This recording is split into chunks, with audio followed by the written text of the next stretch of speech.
Good evening and welcome to another episode of A Closer Look.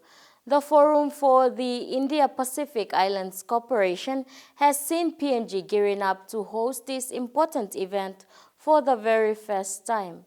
Tonight we take a closer look at the road to FIPIC. Rocky Iso with more on this story.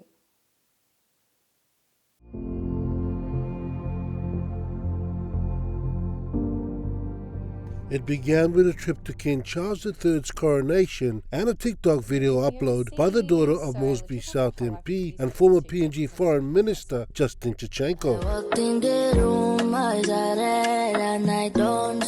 The video went viral on social media, which sparked outrage among Papua New Guineans, and in an interview with an Australian media outlet, the Mosby South MP used the term useless and primitive animals, which had a domino effect. First, social media posts went viral, with thousands of Papua New Guineans airing their concerns on the comments made by Mr. Chichenko, and then statements were made by fellow members of parliament. The opposition leader and member for Canterbury and Gloucester, Joseph Lelang, and former opposition leader and member for Vanamu Green, Belden Nama, released a statement, including PNG think tank CEO Samson Komati. Where he described Papua New Guineans who aired their concern over this trip and over his daughter's antics on TikTok as animals and primitive. He described Papua New Guineans as animals and primitives. And this is a very, very insulting comment made by a senior minister to fellow Papua New Guineans. From the street to the top of the office, the Prime Minister, you're a Papua New Guinean. The Governor General is a Papua New Guinean. I am a Papua New Guinean. All members of Parliament are Papua New Guineans. All public office holders are Papua New Guineans. We are all Papua New Guineans. We are not animals and primitives. PNG think tank CEO Samson Komati had this to say about the incident. The nation of Papua New Guinea, we are now holding Justin Chichenko accountable to his own words. So as a senior minister in cabinet and as the foreign affairs minister of this country, for a foreign affairs minister depict Papua New Guinea in an international stage, over 200 countries are watching, and for him to brand us as animals, primitives and useless people, I think the time has come. Following mounting pressure from the public and the call by the opposition leader, Justin Chichenko announced that he would step aside from the post of Foreign Affairs Minister. I want to show respect to the people of Papua New Guinea. I want to show respect to all the people of the Foreign Affairs Department and my government, which is the Marape Rosso government. For me to step aside is the right thing to do. Despite the Mosby South MP stepping down, union leaders and concerned citizens held a protest march where they made their stand for Prime Minister Marape to sack Chichenko. And with 8 days to go before the start of FIPIC, the Prime Minister made the call for the country to unite. I want to ask our country, let's rise up beyond our own common issues we have in our country.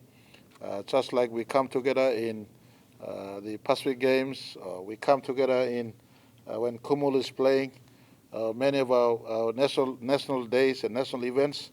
This is the biggest moment. Of course, we had APEC, but APEC was a scheduled meeting. APEC was a scheduled meeting where each economies host a meeting every year going forward, where other leaders are bound to come in and attend. But this meeting coming up next week, Monday, is unprecedented. The two global powerhouse leaders choose to come into our country in their own accord. Last Thursday morning, Papua New Guineans woke to the news that US President Joe Biden had cancelled his trip and had to go back to the United States, and in his place, Secretary of State Anthony J. Blinken will travel to Papua New Guinea on May the 22nd to meet with Pacific Island Forum leaders on behalf of President Biden.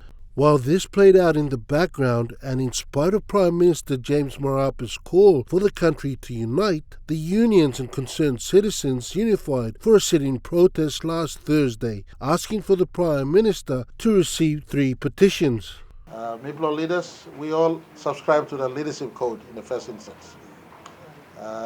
People out there in society have every right to raise issues if feel that a leadership code has been breached or one law country broken. And as you raise these issues, nobody will run away. While Prime Minister Marape received a petition from the unions, the Prime Minister of Fiji arrived at the Jackson's airport to a red carpet traditional welcome. Throughout this, the Indian High Commissioner to PNG, His Excellency Mbasaka Sundramuthi, says India stands ready and will co-host the Forum for India-Pacific Island Cooperation alongside PNG. So this is the activist policy through which we want to reach out to the Pacific Island partners, our friends, and with whom we share a common, values of rule of law, democracy. We are co-chairing the summit along with the Papua New Guineans. While the road to FIPIC has seen some events of note, the capital city has banded together, and with the Indian Prime Minister set to arrive later tonight, the eyes of the world has shifted on PNG.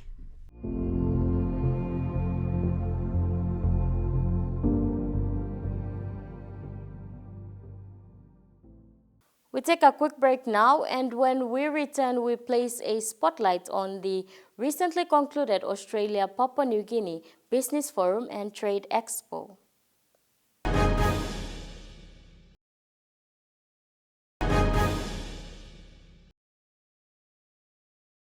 You're watching A Closer Look. Papua New Guinea as a country is known for its love for sports and is a well-regarded tourist destination with diverse cultural heritage and unique flora and fauna. This was an aspect considered during the recently held 38th Australia-Papua New Guinea Business Forum and Trade Expo, the future for tourism and sports. Natasha Ovoy brings you this story.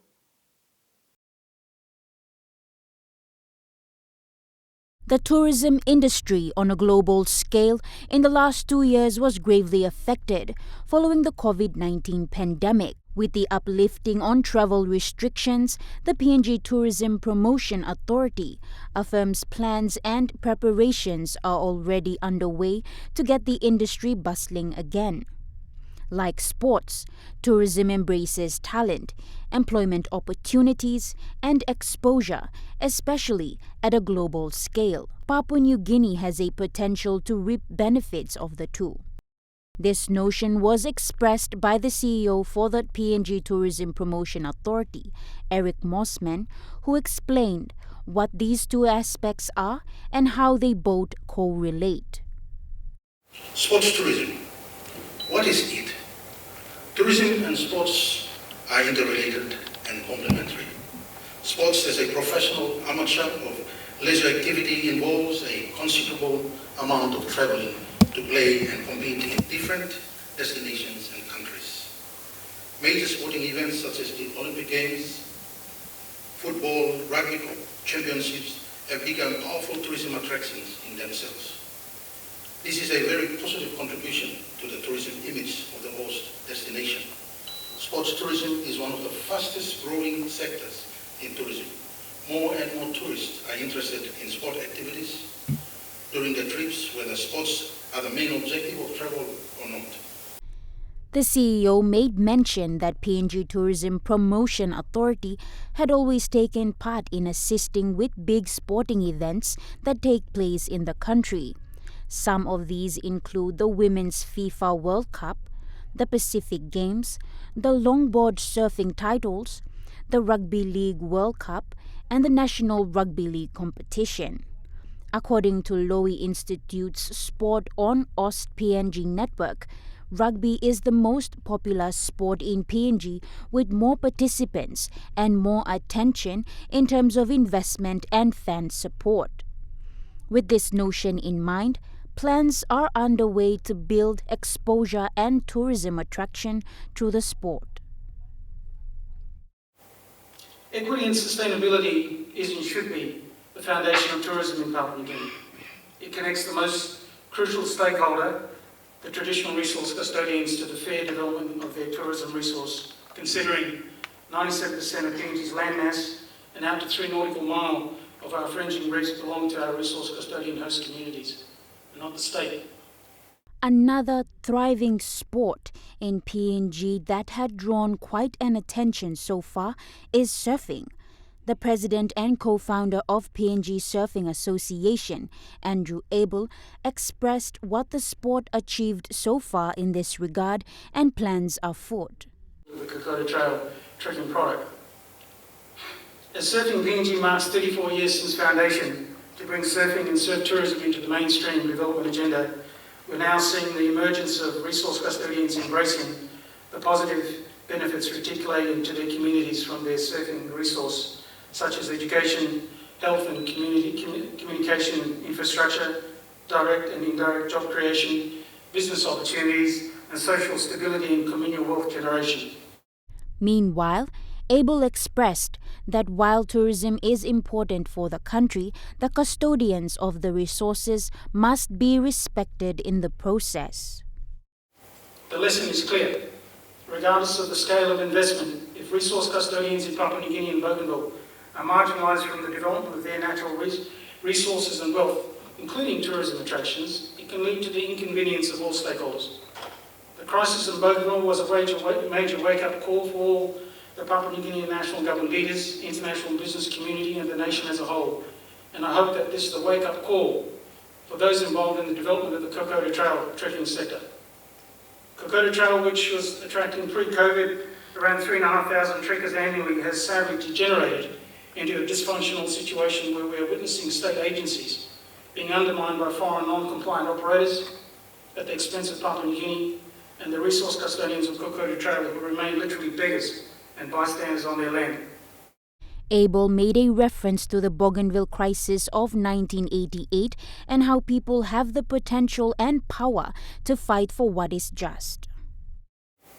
As I share my experience consistent with the theme Future of Sports and Tourism, and as we reflect on what transpired during and after the Bougainville crisis, if those that have the money and the power driven by greed and foreign geopolitical agendas at the expense of Papua New Guinea and those that do not have the means, things can get complicated, and thus dealing with our resource custodians in all four regions of PNG and Bougainville must be always handled with care, patience and respect. Additionally, with the theme of the 38th Business Forum being One Talk Trade Wave, advancing smart investments between Papua New Guinea and Australia, the president and co-founder gave a strong advice on the means by which tourism and sports will prosper to great heights for the country. In Papua New Guinea to grow equitably and sustainably, we want to see a level playing field where everyone complies with our state agency laws of the ICA, that's the Immigration Citizenship Authority, the Investment Promotion Authority, and the Internal Revenue Commission, and where everyone can be a winner and prosper, including our future generations who are the custodians of our traditional land and gatekeepers of our tourism attractions. It is incumbent on this current generation to ensure this happens and not give away Papua New Guinea like some cheap commodity, as this is not what our founding fathers envisaged when drafting the national goals and directive principles of our Constitution, which has helped guide me for the last 34 years. Hosted by Australia Papua New Guinea Business Council and the Business Council of PNG, the 38th Business Forum and Trade Expo between Australia and PNG had heard from key government ministers of both countries, including invited experts who presented on topics of bilateral businesses and economic relationships. The forum is a major annual bilateral business meeting between the two neighboring countries, PNG and Australia. We take a quick break now, and when we return, we place a spotlight on hypertension in PNG.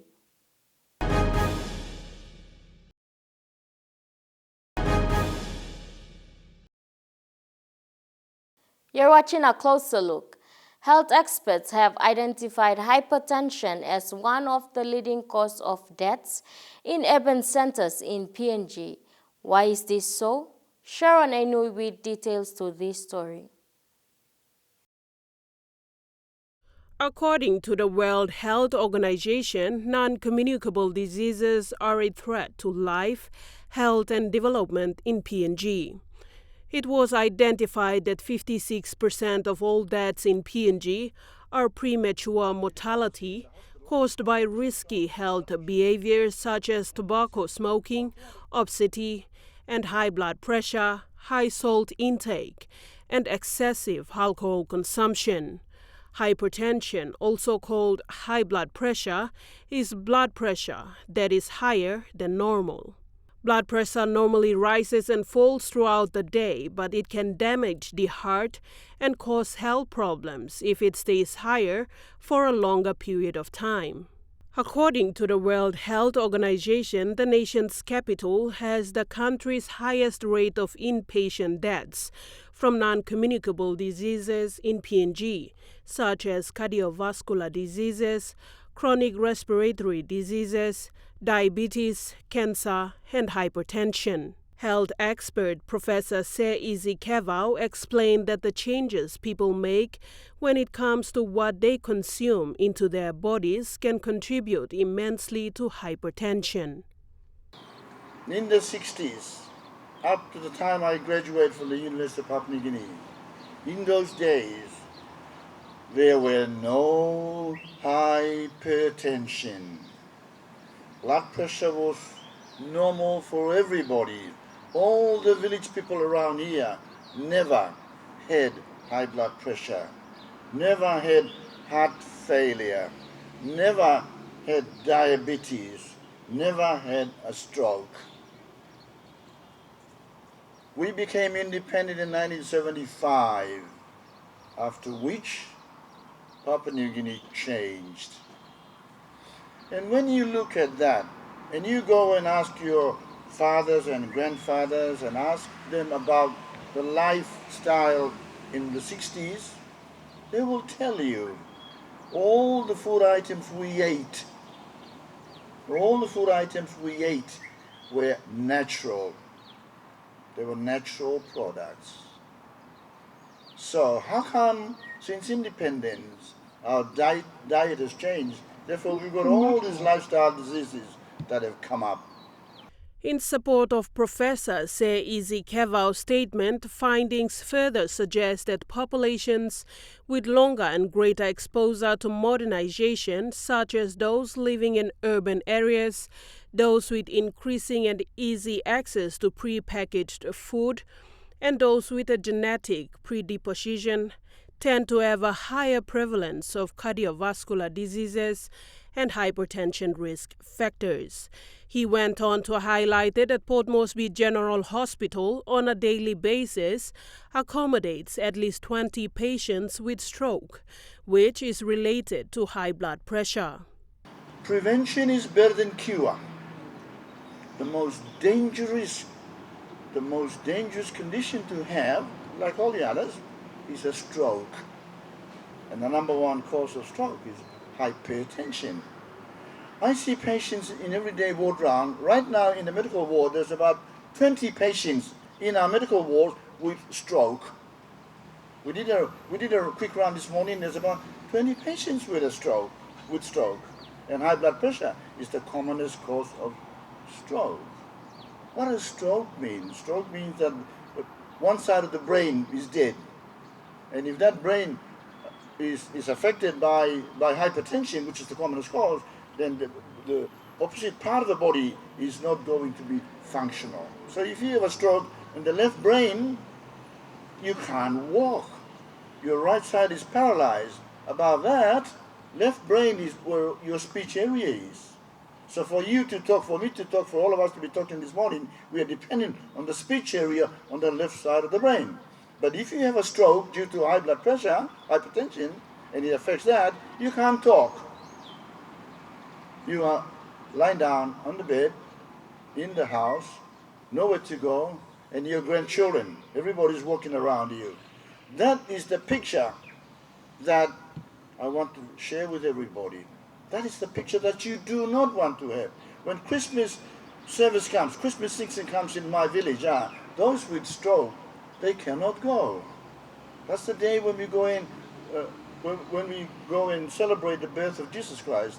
But because of the stroke, so it's a preventable disease. It's a preventable disease. So if you are diagnosed with hypertension, that's my message.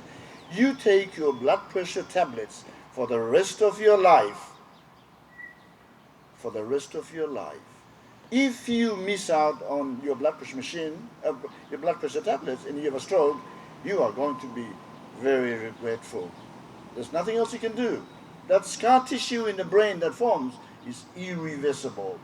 One or two lucky ones may have come out of that, but on the whole, the majority of people with a stroke, with a scarred brain, that scar tissue remains forever. So prevention is better than cure. Professor Kevau further made mention that every individual should start invest in their health by purchasing their own blood pressure machines to know their status, as this is suggested by the World Health Organization to minimize the number of people likely to suffer from hypertension. They are saying that everybody should take their own blood pressure. How possible is that in the country of Papua New Guinea? It's a very good message for those who can have a blood pressure machine at home. So before I came to this talk, I went over to our city pharmacy in the hospital and I checked on the blood pressure machine cost. And they said, oh, 220 kina, 250 kina. And I said, well, that's good. You know, when the Motuans pay bride price, the amounts are much higher than 220 kina. So tell all the bride price people to buy all the blood pressure machines everywhere for their relatives and their families and also for themselves. One of the medical officers from the Port Moresby General Hospital, Andrew Ame, advised people to watch their diet and exercise regularly to avoid getting hypertension. Hypertension, as we know, is a very serious health issue, and in the world today, there's about 1 in every 4 person has high blood pressure or hypertension. These are some of the things that you can do to reduce the impacts of high blood pressure or to even develop it. Watch your weight. Make sure you have a reasonable weight. Don't put too much weight. Eat healthily. Try to have a lot of vegetables and fruits in your diet. Avoid a lot of salty food. Try to do minimum exercise every day. At least try to move. We see that a lot of people develop high blood pressure when they have a lifestyle that is sedentary. They're not moving, they're just sitting in offices in their house. They put on a lot of weight and that leads to high blood pressure. And also avoid, most importantly, avoid stress in your life. Try to have fun, get involved in a gym or exercise programs or youth activities or church programs that takes our stress. Sleep well, avoid drugs and alcohol, and most importantly, avoid smoking, because smoking is also thought to contribute to high blood pressure. So those are some of the basic things that we can do to avoid blood pressure, or even if we have it, to control blood pressure. And one not to forget is, if you have been diagnosed with high blood pressure, you should take your medicines. Compliance is one of the serious issues that we have with people with high blood pressure. They are not taking it. And as you heard from our good Professor Isi Keva, we are starting to see a lot of people with stroke as a result of uncontrolled high blood pressure. So if you are one of those people in the country that has got high blood pressure, it's advised that you seek medical attention, medical help, and get checkup, regular checkup. And if you have been prescribed medicine, stick to the medicine. Take those medicines regularly. And that's all we have for this episode of A Closer Look. Join us same time next week. Until then, thank you for watching and have a pleasant evening.